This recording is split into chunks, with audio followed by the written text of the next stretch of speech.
Capítulo 12. O regime durante a gravidez. Influências pré-natais. O efeito das influências pré-natais é olhado por muitos pais como coisa de somenos importância. O céu, porém, não o considera assim. A mensagem enviada por um anjo de Deus, e 2 vezes dada da maneira mais solene, mostra que isto merece nossa mais atenta consideração. Nas palavras dirigidas à mãe hebreia, Deus fala a todas as mães de todas as épocas. De tudo quanto eu disser à mulher, se guardará ela. A felicidade da criança será afetada pelos hábitos da mãe. Seus apetites e paixões devem ser regidos por princípios. Existem coisas que lhe convém evitar, coisas a combater, se quer cumprir o desígnio de Deus a seu respeito ao dar-lhe um filho. Se antes do nascimento de seu filho ela é condescendente consigo mesma, egoísta, impaciente e exigente, esses traços se refletirão na disposição da criança. Assim tem muitas crianças recebido como herança quase invencíveis tendências para o mal. Mas se a mãe se atém sem reservas aos retos princípios, se é temperante e abnegada, bondosa, amável e esquecida de si mesma, ela pode transmitir ao filho os mesmos traços de caráter. Muito explícita foi a ordem que proibia o uso de vinho pela mãe. Cada gota de bebida forte por ela ingerida, para satisfazer seu apetite, põe em perigo a saúde física, mental e moral do filho, sendo um pecado direto contra seu Criador. Muitos aconselham insistentemente que todo desejo da mãe seja satisfeito. Assim, se ela deseja qualquer artigo de alimentação, mesmo nocivo, devia satisfazer plenamente o apetite. Tal método é falso e pernicioso. As necessidades físicas da mãe não devem de modo algum ser negligenciadas. Dela dependem 2 vidas e seus desejos devem ser bondosamente considerados, supridas generosamente suas necessidades.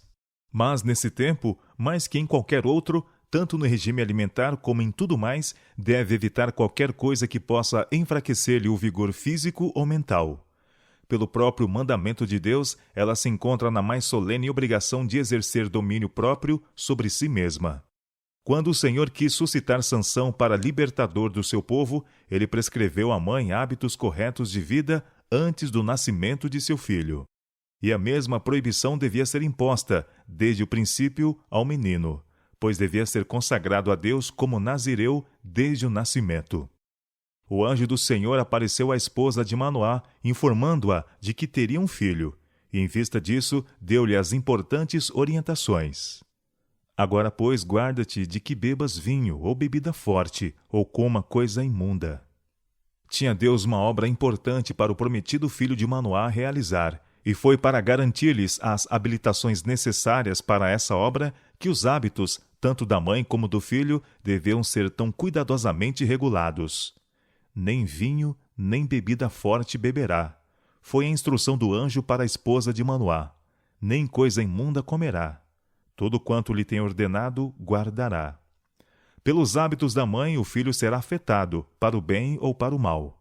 Deve ela mesma ser controlada pelo princípio e praticar a temperança e renúncia, se quiser buscar o bem-estar do filho. Guarde-se a mulher. As palavras dirigidas à esposa de Manoá encerram uma verdade que as mães de hoje fariam bem em estudar. Falando àquela mãe, falou o Senhor a todas as mães ansiosas e tristes daquele tempo e a todas as mães das gerações sucessivas. Sim, toda mãe pode compreender seu dever. Pode ela saber que o caráter de seus filhos dependerá muito mais dos hábitos dela antes de nascerem e dos seus esforços pessoais após seu nascimento do que de vantagens ou desvantagens externas. Guarde-se a mulher, disse o anjo. Esteja ela preparada para resistir à tentação. Seus apetites e paixões devem ser controlados pelo princípio. De toda mãe se pode dizer: guarde-se a mulher. Algo contra que deve lutar, se quiser cumprir o propósito de Deus para ela, ao dar-lhe um filho. A mãe, que é hábil professora de seus filhos, deve, antes de seu nascimento, formar hábitos de abnegação e domínio próprio, pois transmite-lhe suas próprias qualidades, seus próprios traços de caráter, fortes ou fracos. O inimigo das almas compreende esta questão muito melhor do que o fazem muitos pais. Trará a ele tentações a mãe, sabendo que, se não resistir a ele, poderá por meio dela afetar seu filho. A única esperança da mãe está em Deus. A ele pode ela recorrer em busca de graça e força. Não buscará em vão. Habitá-la-á a transmitir à sua prole qualidades que os ajudarão a alcançar êxito nesta vida e a ganhar a vida eterna. O apetite não deve tomar as rédeas. É erro generalizado não fazer diferença na vida de uma mulher antes do nascimento de seus filhos. Neste importante período, o trabalho da mãe deve ser aliviado. Grandes mudanças se estão efetuando em seu organismo. Este requer maior quantidade de sangue e, portanto, mais alimento da qualidade mais nutriente para se transformar em sangue. A menos que tenha suprimento abundante de alimento nutriente, não poderá reter sua força física e sua prole é privada de vitalidade. Sua roupa também precisa de atenção. Deve ter cuidado em proteger o corpo da sensação de frio. Não deve desnecessariamente chamar a vitalidade para a superfície, a fim de suprir a falta de suficiente roupa. Se a mãe se priva de abundância de alimento saudável e nutritivo, sofrerá falta de sangue, na qualidade e na quantidade. Sua circulação será deficiente, e ao filho faltarão os mesmos elementos. Os filhos serão incapazes de assimilar alimento que se possa converter em bom sangue, para nutrir o organismo. O bem-estar da mãe e do filho depende muito da roupa boa e quente, assim como de bastante alimento nutritivo. O saque extra sobre a vitalidade da mãe deve ser considerado e atendido. Mas, por outro lado, a ideia de que a mulher, por causa de seu estado especial, possa deixar o apetite de rédeas soltas é um erro baseado no costume, mas não no são raciocínio. O apetite da mulher nesse estado pode ser instável, caprichoso e difícil de ser satisfeito. E o costume permite-lhe qualquer coisa que ela imagine, sem consultar a razão quanto a poder tal alimento suprir-lhe nutrição ao corpo e ao crescimento de seu filho. O alimento deve ser nutriente, mas não de qualidade excitante. Diz o costume que se ela deseja alimentos cárneos, picles, pratos condimentados ou pastéis de carne, que os coma. O apetite tão somente é que deve ser consultado. É este um grande erro e causa muito dano. Este dano não pode ser calculado. Se há ocasião em que seja necessária a simplicidade no regime alimentar e cuidado especial quanto à qualidade do alimento tomado, é isso durante esse período importante. As mulheres dirigidas por princípio e bem instruídas não se desviarão da simplicidade do regime alimentar, sobretudo nesse tempo. Considerarão que há outra vida que delas depende e serão cuidadosas em todos os seus hábitos, e especialmente no regime alimentar.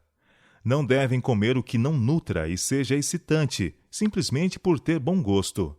Há demasiados conselheiros prontos a persuadi-las a fazerem coisas que a razão lhes diz que não devem fazer.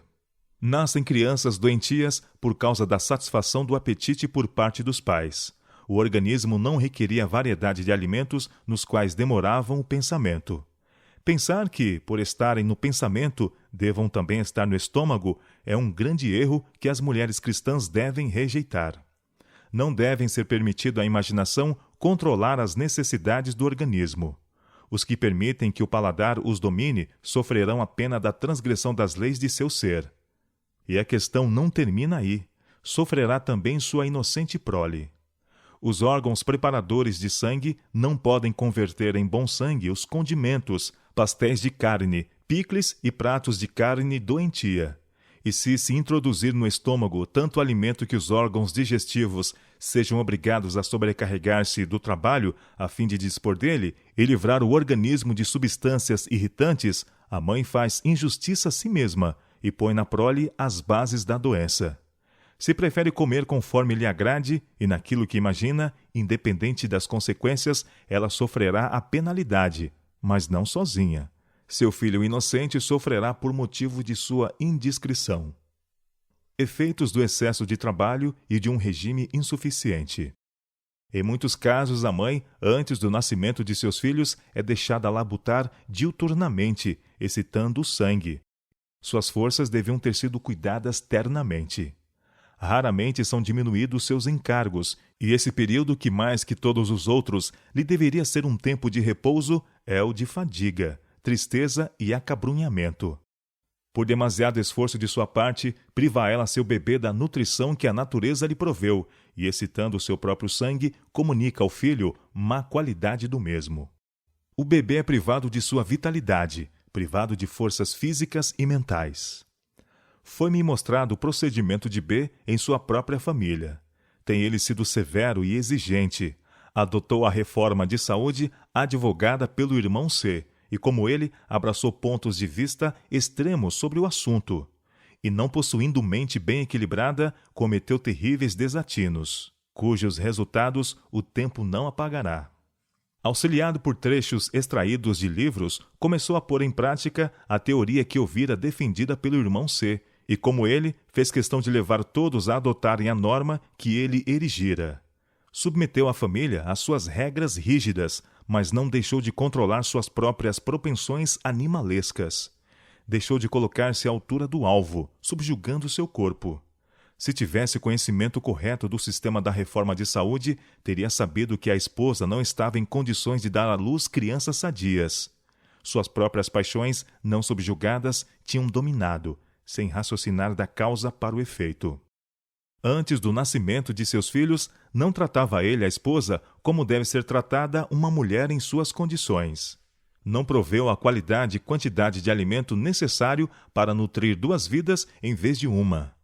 Outra vida dela dependia, e seu organismo não recebia o alimento saudável e nutritivo para lhe suster as forças. Havia falta na quantidade e na qualidade. Seu organismo requeria mudanças, alimento de variedade e qualidade mais nutritivas. Os filhos nasciam-lhe com um aparelho digestivo débil e sangue pobre. Do alimento que a mãe era forçada a receber, não podia ela prover boa qualidade de sangue, e, portanto, deu à luz filhos escrofulosos.